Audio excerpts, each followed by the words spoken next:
Hello, ছাদ বাগানের গামলায় যদি পদ্ম ফুল ফুটে থাকে আর ফুলটা যদি হয় এরকম দেখতে এত সুন্দর সুন্দর ছোট ছোট, গাছে প্রচুর কুঁড়ি আর প্রচুর ফুল, তাহলে এমনটা দেখেই মনটা একদম ভালো হয়ে যায়। তো আমি পদ্ম গাছের কিভাবে যত্ন করি চলে এসেছি সেই ভিডিও নিয়ে। পুরো ভিডিওটা দেখলে তোমরা বুঝে যাবে।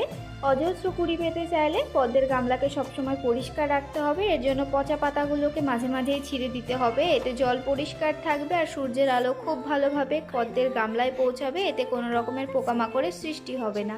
আর তোমরা খাবার দিতে চাইলে সিউইডের দানা কয়েকটা এরকমভাবে পুড়িয়া বানিয়ে মাসে একবার বা 15 দিন অন্তর একবার পদ্মের গামলায় দিতে পারো। এটা একদম গামলার মাঝ বরাবর একটু মাটির নিচে পুঁতে দিতে হবে। এর ফলে খুব ভালোভাবে গাছটা এই খাবারটা সংগ্রহ করতে পারবে।